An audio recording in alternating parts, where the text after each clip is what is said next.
تمہیں سبقت لے جانے کی عادت پڑ جائے گی نیکیوں میں، تو پھر وہاں آواز آئے گی کوئی ہے تو تم یہاں سے کہو گے میں ہوں،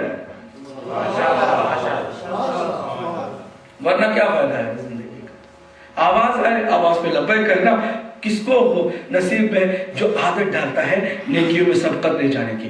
تو میرے مولا نے فرمایا وَاشْتَغَلُوا بِعَاجِلِهَا، اس کے بعد جو ملنے والا ہے نا اس کام میں وہ جٹ جاتا ہے۔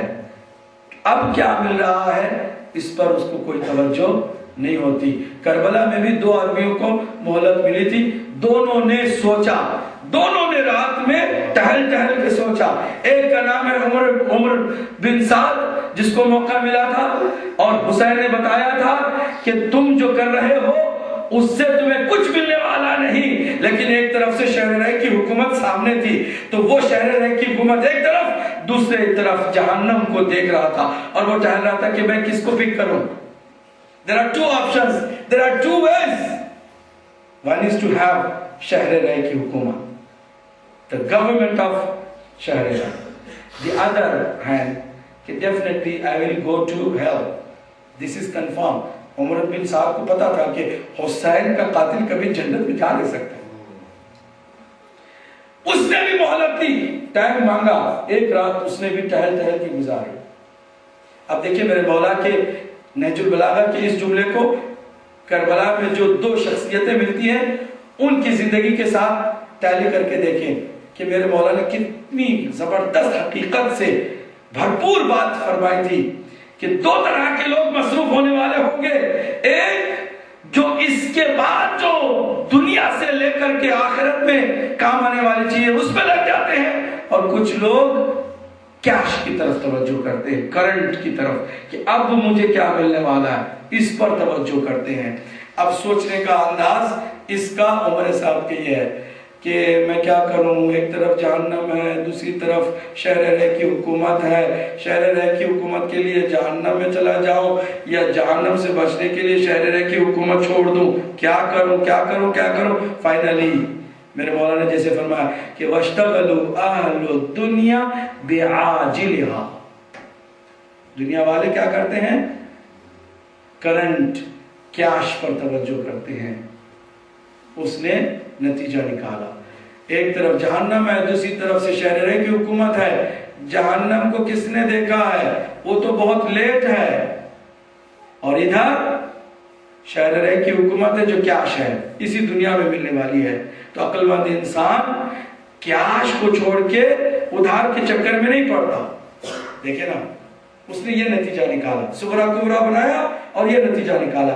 اور ایک اور بھی ہے جس کو مہلت ملی ہے، اور وہ بھی مہلت حسین نے کچھ اس طرح دی ہے کہ عبادتوں میں اضافہ، اور مصروف ایک رات عبادت میں گزارنا چاہتا ہوں۔ تو اب اس پہ وہاں حر کو بھی مہلت ملی ہے ساری رات، اب وہ بھی ٹہل کے سوچ رہا ہے، لیکن سوچنے کا انداز یہ ہے کہ ایک طرف جہنم ہے، دوسری طرف مجھے لشکر کی سرداری جو مل رہی ہے، میں یہ لے کر کے جہنم میں چلا جاؤں یا پھر سرداری کو چھوڑ کر کے جوانان جنت کے سردار کے قدموں میں پہنچ جاؤں۔ سوچنے کا انداز اس کا مختلف ہو گیا۔ اس نے کہا کہ دنیا میں چاہے کتنی ہی تکلیف ہو، 2 روز کی دنیا ہے، اس میں الجھ کے برباد نہیں ہونا چاہتا، آخرت اپنی خراب نہیں کرنا چاہتا۔ سارے عیش کو، سارے آرام کو، ساری راحتوں کو چھوڑا کہ نہیں چھوڑا۔ تو اب کوئی مجلس میں آئے اور اس طرح کی حر جیسی سوچ اس کے اندر پیدا نہ ہو تو پھر مجلسوں کا فائدہ کیا ہے؟ بہت مشکل کام ہے۔ تو ہلاک ہو جائیں گے سب مگر وہ کہ جو حقیقت حال سے واقف ہو جائے۔ پھر میرے مولا نے آگے بات گفتگو کو آگے کرنے کے لیے فرمایا وَهَلَكَ الْعَالِمُونَ كُلُّهُمْ، اور یہ جتنے بھی حقیقت حال سے واقف ہیں وہ بھی ہلاک ہو جائیں گے، إِلَّا الْعَامِلُونَ، مگر وہ کہ جو جان گئے ہیں اس پر عمل بھی کرنے لگ جائیں۔ کیونکہ بہت سارے لوگ جانتے ہیں، جان کر کے بھی توجہ نہیں دیتے۔ اب ہم سب کو پتا چل گیا دنیا کی حقیقت کیا ہے، کیا ہم چھوڑ دیں گے؟ صبح جا کے اپنے مال کو صحیح معنی میں اللہ کی راہ میں تقسیم کر دیں گے. اگر کوئی کر دے تو کوئی عجیب بات نہیں ہے. حسین کا عزادار اگر حسین کی راہ میں، حسین کے مشن کے لیے، حسین کے کام کے لیے اپنا سب کچھ دے بھی دے تو اللہ بھی اسے نہ رسوا کرے گا، نہ ذلیل کرے گا، نہ وہ کسی کا محتاج بھی بنے گا. لیکن کوئی ایسا کرنے والا بھی نہیں ہوگا. جان گئے ہیں پھر بھی اتنا آسان کام نہیں ہے کہ دے دیں. 100 مرتبہ تم سناؤ، بعض لوگوں کو ہم ہزاروں مرتبہ سنا کہ وہ 10 سے مس نہیں ہو، ان پہ کچھ اثر ہی نہیں ہوتا. چکنے پتھر کی طرح اپنے دل و دماغ کو لیتے ہیں، جہاں کوئی بات آئی وہ بس پھسل کے چلی گئی. ہر عالم بھی کیا ہوگا؟ ہلاک ہوگا، مگر یہ کہ وہ عامل بھی ہو جائے، عمل بھی کرنے لگ جائے. پھر فرماتے ہیں وَهَلَكَ الْعَامِلُونَ كُلُّهُمْ إِلَّا الْمُخْلِصُونَ. عمل کرنے والے بھی سب کے سب ہلاک ہو جائیں گے، مگر یہ کہ اپنے عمل میں وہ مخلص بھی ہوں. یہ بات ہے کہ اگر انسان جانے پھر عمل کرے، اور عمل بھی اللہ کے لیے کرے.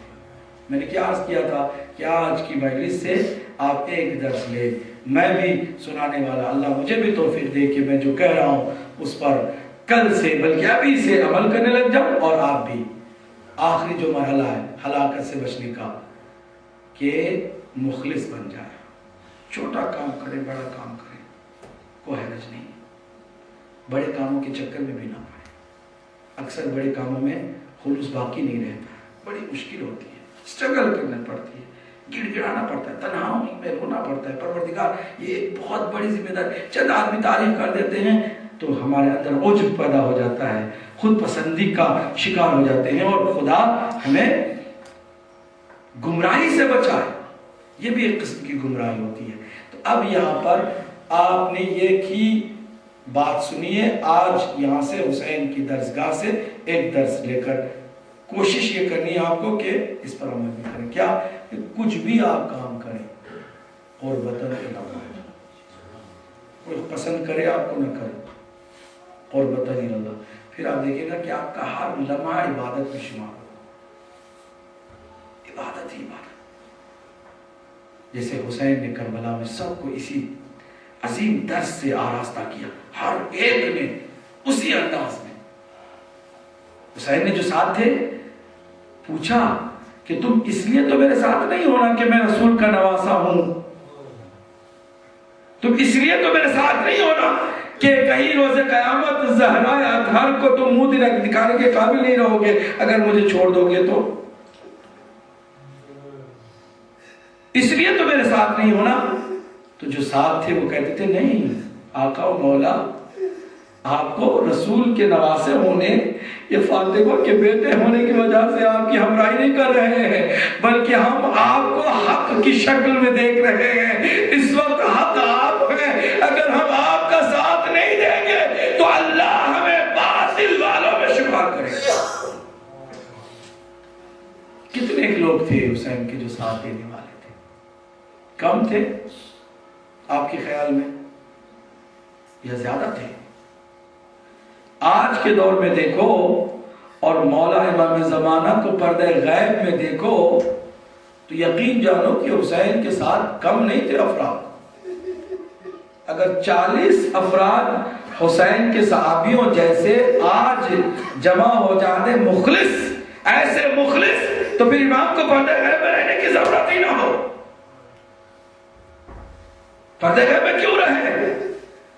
اگر 40 ایسے افراد ہو جائے تو وہاں تو الحمدللہ حسین کے علاوہ 71 لوگ تھے.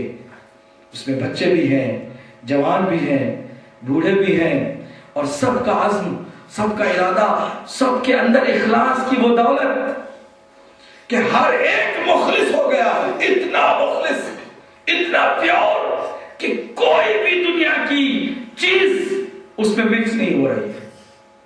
کوئی اپنی دنیا میں سے کسی چیز پر توجہ نہیں کر رہا ہے. ایسے مخلص. یہی وجہ ہے کہ حسین نے ہر ایک کے جنازے پر حاضری دی.